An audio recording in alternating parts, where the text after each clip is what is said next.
भस्मत तालुक्यातील पिंपळाचौरे येथे प्रतिवर्षाप्रमाणे यावर्षीही श्री शिवशंकर महादेव मंदिर यात्रा महोत्सव मोठ्या उत्साहात आणि आनंदात पार पडला। परंपरेनुसार चालत आलेल्या या महोत्सवासाठी पंचक्रोशीतील भाविकांनी मोठी गर्दी केली होती। या यात्रा महोत्सवाचे औचित्य साधून मंदिरात शिवलीला अमृत ग्रंथ पारायणाचे आयोजन करण्यात आले होते। 30 मार्च 2026 रोजी सकाळी 9 वाजता अंमलीपूजन व आरत्यांचा कार्यक्रम संपन्न झाला।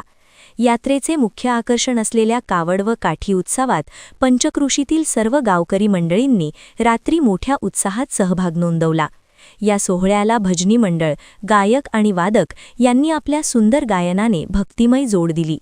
यात्रेत हभप ज्ञानोबा महाराज असोदेकर व कीर्तन केसरी संतोष महाराज वनवे बीडकर यांची सुश्राव्य कीर्तने पार पडली।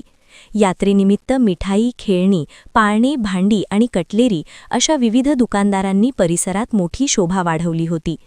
31 मार्च 2026 मंगळवार रोजी दुपारी 1 वाजल्यापासून भव्य महाप्रसादाचे आयोजन करण्यात आले होते। समस्त गावकरी मंडळी पिंपळाचौरे यांच्या अथक परिश्रमातून आणि सहभागातून हा संपूर्ण यात्रा महोत्सव यशस्वीरित्या संपन्न झाला।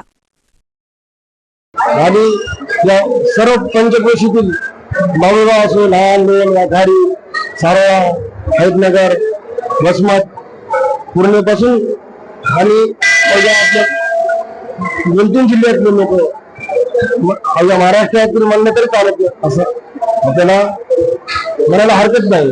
असा हा मान आहे। ही यात्रा अगदी आनंदानं उत्साहानं भरते आहे आणि या ठिकाणी आज भंडाऱ्याचा कार्यक्रम ठेवण्यात आला आहे। या भंडाऱ्याचा कार्यक्रम गाण्याचं कीर्तन झालेलं आहे आणि आता महाप्रसादाला सुरुवात होत आहे। असं मोठा भव्य दिव्य असा भंडारा संपन्न होतो आणि पंचक्रोशीचे सर्व लोक, सर्व भाई भक्त आतुरतेने या भंडाऱ्याची वाट पाहत असतात। या यात्रेला परिश्रम सर्व भाई भक्त गावातील पंचक्रोशीतील सर्व कोणी न भेदभाव पाहता जे काही हातामध्ये आपल्या कार्य पडेल असं सेवा घडवत आहे।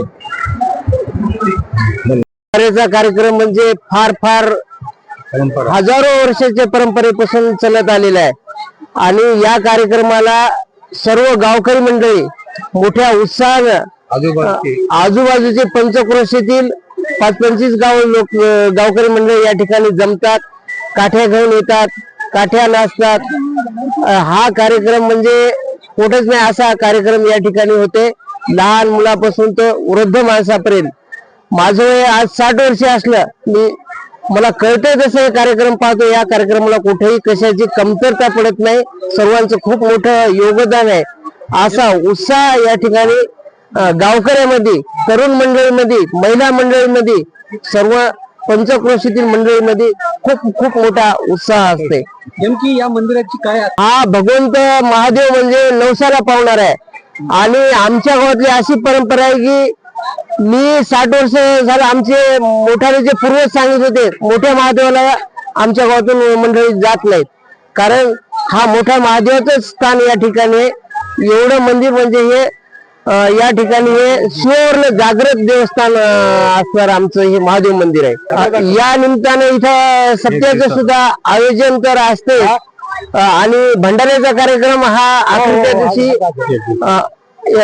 असते आणि चैत्राच्या ज्या एकादशी, मोठ्या एकादशी असते तेव्हा बार्शीच्या दिवशी अंमलीचा कार्यक्रम सगळे गावकरी मंडळी, महिला मंडळी, वयोवृद्ध मंडळी, गावात कोणीच राहत नाही आणि आमच्या गावातली जे काही पुणे, मुंबई, महाराष्ट्राच्या बाहेर कुठे जरी गेलेले गावातले नोकरी निमित्त कर्मचारी गेलेले ते या कार्यक्रमाला येतात म्हणजे येतातच।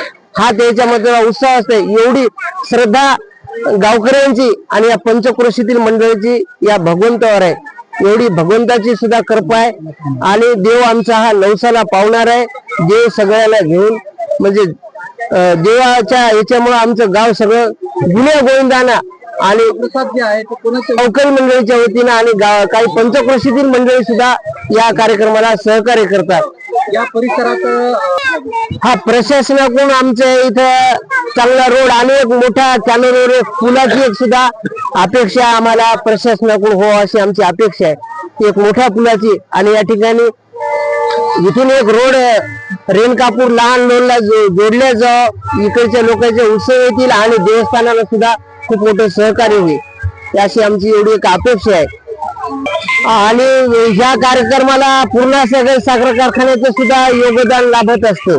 आणि पिंपळा चौऱ्या आमचं पिंपळा चौऱ्याचं महादेव मंदिर देवस्थान म्हणजे जागृत देवस्थान आहे या ठिकाणचं.